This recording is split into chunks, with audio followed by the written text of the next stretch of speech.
No programa nós vamos conversar com Lívia Marques, coach, psicóloga organizacional e clínica com foco em terapia cognitiva comportamental. Nós vamos falar sobre como evitar a ansiedade no trabalho. Boa tarde, Lívia. Olá, boa tarde, como é que vão todos? Espero que estejam bem aí, que a gente já está voltando do feriado, né? É isso aí, com certeza todo mundo descansado. Lívia, nós vamos falar sobre a ansiedade no trabalho, que é um problema sério, né? Eu acho que não tem uma pessoa que já não tenha passado por isso, né? São muitos os brasileiros. Lívia, quem mais sofre? Os homens ou as mulheres, ou é tudo igual? Eu acredito que hoje, né, a gente pensando no contexto social, no contexto de economia do nosso país, na instabilidade que a gente vive, eu acho que todos estão vivendo isso. Alguns de uma forma muito maior, né, com um grau maior, na verdade, e outros com um nível um pouco menor ou mais mediano, porque a gente pode e deve considerar dessa forma até quando a gente vai fazer mesmo o diagnóstico de ansiedade, de um transtorno de ansiedade, um possível transtorno de ansiedade. Então a gente trabalha, na verdade, com os níveis, com o grau de cada pessoa, de cada indivíduo, na verdade, que cada um vai sofrer de uma forma. Sim, cada caso é um caso, né? Sim, não tem como generalizar. Mas assim, na maior parte das vezes, né, o que causa essa ansiedade nas pessoas em relação ao trabalho? A pressão? Quando a gente fala... Como é que... Quando a gente fala de ansiedade, de uma forma bem geral mesmo, independente de trabalho ou não, a gente está falando de possibilidades para o futuro. São pessoas que têm dificuldade de lidar com os possíveis, com as possibilidades, com os acontecimentos futuros, o que vai gerar um sofrimento, uma angústia. Então, normalmente, quando a gente fala de ansiedade, a gente está falando sobre possibilidades futuras. E o que pode estar causando isso dentro de um ambiente de trabalho? O que a gente mais tem, eu acabei de falar uma das causas. A nossa questão socioeconômica que está instável, a questão da rotina estressante, alta cobrança, a incerteza em relação ao futuro que essas pessoas possuem, porque muitas dessas pessoas, por exemplo, são chefes de família. Então, se eu não estiver fazendo um bom trabalho, a minha empresa está demitindo muitas pessoas, já foi anunciado um corte. Então, as pessoas ficam com essa angústia, essa ansiedade mais aflorada, na verdade, os prazos apertados. Então, são questões, né? São gatilhos para que a gente fique mais ansioso, com mais ansiedade e acabe desenvolvendo essas angústias, essa tristeza e tudo mais que pode vir e seja sintoma de ansiedade. Engraçado, né? A gente... a cada dia que passa, a gente vê o mundo mudando, né, à nossa volta, e vê as pessoas cada vez mais capacitadas, fazendo reciclagem, né? Sim. Tudo isso deveria até amenizar um pouco a situação, mas parece que a gente não vê isso, né? A gente vê cada vez as pessoas mais estressadas. Por que isso, Lívia? Apesar das pessoas estarem se preparando mais, a gente percebe isso, né? Sim, as pessoas estão buscando muito mais... reciclagem, conhecimento, as pessoas estão investindo no conhecimento e isso é maravilhoso, isso é muito bom.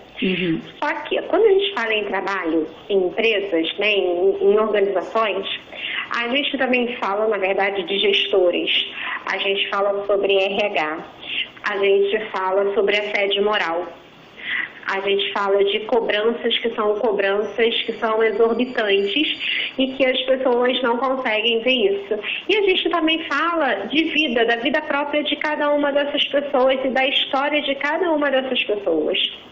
Então a gente está falando, na verdade, de empresas que podem trabalhar melhor, um RH mais estruturado, que possam trabalhar melhor a LNT, levantamento de necessidade de treinamento, levantamento de necessidade de um trabalho em conjunto, quando ele percebe que os seus colaboradores estão começando a ficar ansiosos demais e essa ansiedade que o colaborador possui, ela pode fazer com que a produtividade dele diminua.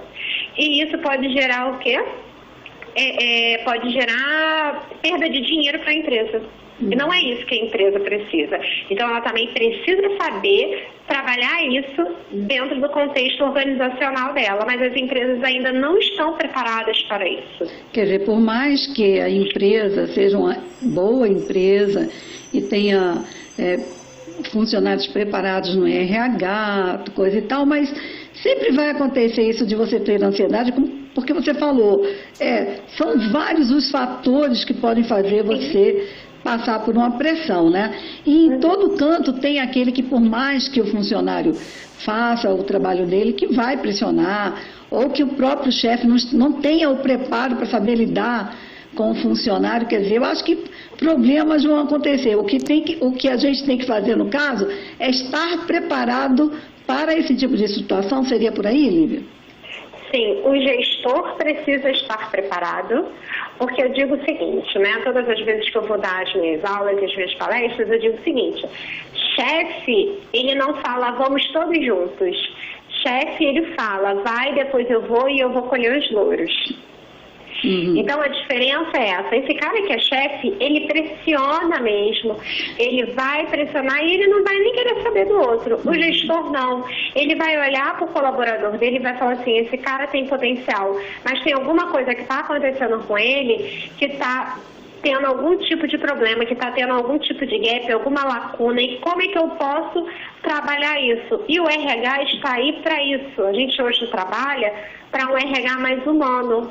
Um RH em que a gente, por exemplo, tem um psicólogo ali, que ele possa estar intervindo de forma rápida ou emergencial e encaminhando essa pessoa que está com sintomas de ansiedade para que ele possa ter um acompanhamento psicológico, para que ele possa procurar ajuda, porque são vários os sintomas que essa pessoa pode ter. Por exemplo, uma falta de ar, insônia, pensamento acelerado, palpitação, formigamento, medo, dificuldade de concentração. Dificuldade de concentração dentro do seu trabalho, nossa, gera um grande problema. E se essa pessoa trabalha num local desorganizado, vai gerar mais problema ainda, porque ela não vai conseguir produzir.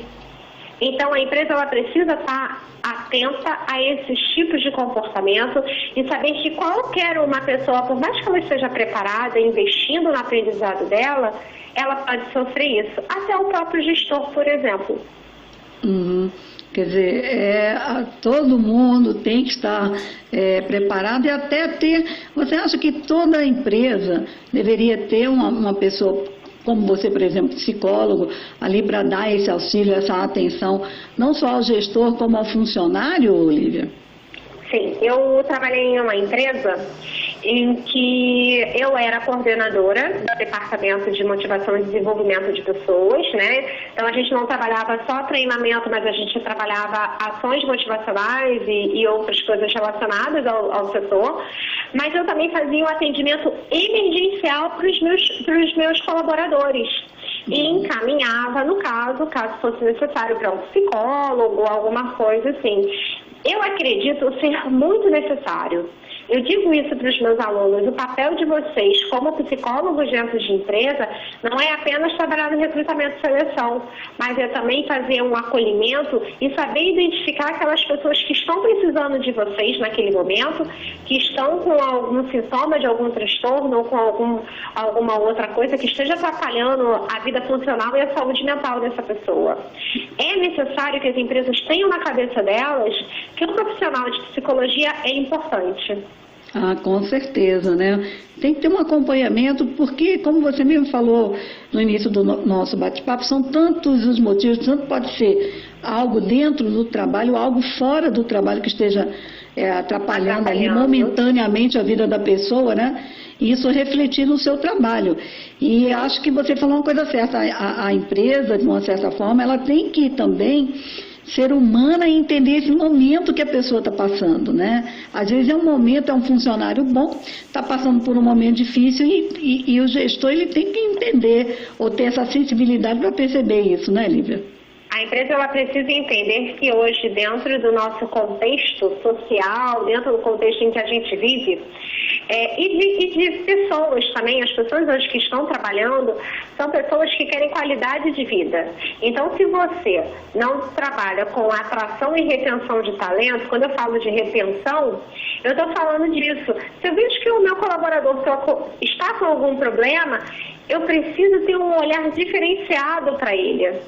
Eu preciso saber diagnosticar isso. Aquilo que eu disse, cada caso é um caso. Então, se eu trabalho a marca da minha empresa, eu retenho um talento. E eu também vendo essa marca positiva para o mercado. E aí, o que acontece? Outros talentos vão querer também trabalhar na minha empresa, que tem um olhar voltado para a produtividade, um olhar voltado para trabalho, mas também um olhar humano. Então, a gente precisa trabalhar isso, a gente precisa saber que é necessário ter isso dentro de uma empresa. Lívia, se eu pudesse, eu ficaria conversando com você aqui horas, porque esse assunto é coisa para horas mesmo. Mas eu tenho uma pergunta a mais para fazer para você, porque também a gente tem que ver todos os lados, né? E falar de todos os lados, né? Mas também tem aquela pessoa que encara o trabalho só como uma forma de ganhar dinheiro. Ela parece que não sente o seu trabalho como algo que lhe dê prazer pessoal, que ela goste, que ela fique feliz com o que ela está fazendo. A gente vê pessoas que parece que elas estão ali obrigadas, que elas não gostam, elas odeiam o que elas fazem, mas estão ali porque precisam do dinheiro. Isso também atrapalha, né? Atrapalha muito. E nesses casos, eu sempre falo o seguinte: a gente precisa do dinheiro, a gente precisa trabalhar, mas qual é o propósito de vida de cada uma dessas pessoas? Será que se esse trabalho não fosse visto de uma forma tão penosa por essa pessoa e fosse vista de uma forma assim? Eu estou trabalhando aqui, eu não gosto do que eu faço, mas eu quero, por exemplo, ser fotógrafa. Esse trabalho, ele vai ser uma fonte para que eu possa pagar cursos de fotografia e eu possa trabalhar com o que eu desejo, com aquilo que eu quero ganhar dinheiro e me dar satisfação. Se a gente começar a mudar o nosso gatilho de pensamento, a gente começa a pensar no trabalho não de forma penosa, não de forma ruim. A gente começa a trabalhar de forma diferenciada. A grande questão é qual é o propósito que você tem. Porque quando você trabalha e acha tudo negativo, você já chega em casa negativo. Você já chega em casa passando essa visão de que é ruim. Então a gente precisa ter cuidado com isso. Tem que gostar do que faz, né? Tem que amar o seu trabalho. Se não está dando certo, procura outro, né, Lívia? Porque você ficar fazendo um trabalho que você não gosta é difícil mesmo, né? Atrapalha a vida de qualquer um, né? É muito complicado, a gente precisa ter muito cuidado com isso. A gente precisa entender que viver no sofrimento não é bom para ninguém, mesmo que você dependa desse dinheiro. E se você depende desse dinheiro e é um trabalho que você não goste, que te causa sofrimento psicológico e físico, porque você acaba somatizando, comece a se questionar no que você gostaria de fazer, o que você gostaria de fazer e quais os passos que você pode estar dando para que você chegue aonde você quer. Nem todo mundo faz o que gosta, o que deseja, mas muitas dessas pessoas hoje já entendem que precisa ter um gatilho para que você ache um propósito, algo que você queira fazer e que você faça de coração. E é possível fazer. Esse trabalho pode estar sendo um trampolim, um up, para que você pague um curso, para que você pague um investimento, para que você arrisque. A gente precisa começar a pensar qual é o propósito disso para mim. E também pensar no que é resiliência. Então, são várias coisas, né? É um mix de coisas que a gente precisa pensar para que a gente mude o nosso comportamento e para que a gente busque qualidade de vida para a gente. Agora uma coisa é certa. Se não está feliz, tem que buscar ajuda, né? De alguma forma, né? Procurar um coach, um psicólogo, né? Procurar sair dessa situação, não ficar sofrendo, né? Nem maltratando, às vezes, as pessoas que estão à sua volta, né, Lívia?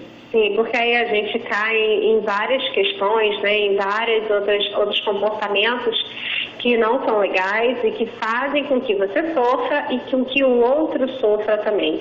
O mais indicado, quando você percebe que você está começando a padecer, é procurar sim um psicólogo, é procurar sim uma equipe que possa auxiliá-lo nesse trabalho, auxiliar na melhoria da sua vida. Quando você começa a ter perdas significativas no dia a dia, é necessário que você procure uma ajuda psicológica.